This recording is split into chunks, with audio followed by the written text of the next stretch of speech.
Recording studio Gopalganj. Music DJ Prince Mohammadpur. कहेलू बाबा अब होई का होई, मानी लो बात तारा होई का होई। कहेलू बाबा अब होई का होई, मानी लो बात तारा होई का होई। लेके तू मोला जड़ी कुल्ही पे ए बुची एगो टोटरम काला। ए बुची एगो टोटरम काला, हाथ फेरना तनी गुली पे। ए बुची एगो टोटरम काला, हाथ फेरना तनी गुली पे।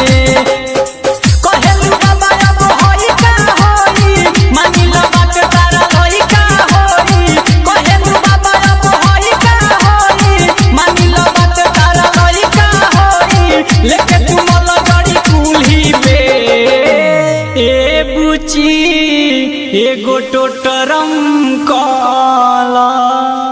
ए बुची एगो टोटरम काला, हाथ फेरना तनी गुली पे। ए बुची एगो टोटरम काला, हाथ फेरना तनी गुली पे।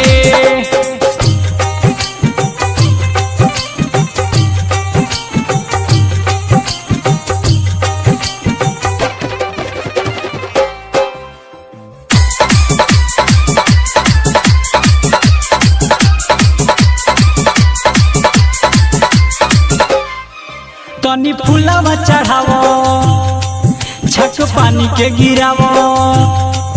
तनी फूलवा चढ़ावो, छक पानी के गिरावो। मैं अच्छा तो मिला के बुचिया कहतानी जवन कल तनी आगावा से भल जनी एने ओने देखो बुचिया।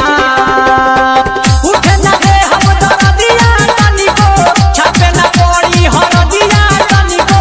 उठे ना दे हम दरदिया तनी को, छापे ना पड़ी हरदिया तनी को। लेके टूटी करेनु मूली पे ए बुची एगो टोटरम काला। ए बुची एगो टोटरम काला, हाथ फेरना तनी गुली पे। ए बुची एगो टोटरम काला, हाथ फेरना तनी गुली पे।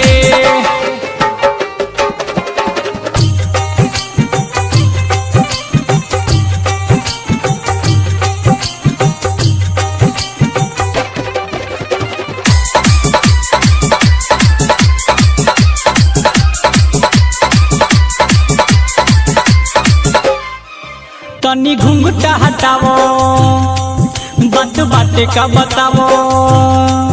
तनी घुंघटा हटावो, बात बाटे का बतावो। दूर होई परेशानी बुचिया, आवो देह पर टाइट हम ना पी तोहार हाइट। चलो सुध कोई जाऊ कुटिया। राइटर हरे राम सोनू भी आई है, एसपी संदीप हाथ घंटी बजाई है।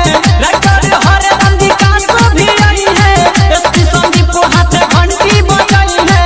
आज ये बरहम बाबा खुली के ए बुची एगो टोटरम काला। ए बुची एगो टोटरम काला, हाथ फेरना तनी गुली पे। ए बुची एगो टोटरम काला, हाथ फेरना तनी गुली पे। अरे ये बात तनी जल्दी करो, ध्यान को बैठ के टाइम हो गइल बा।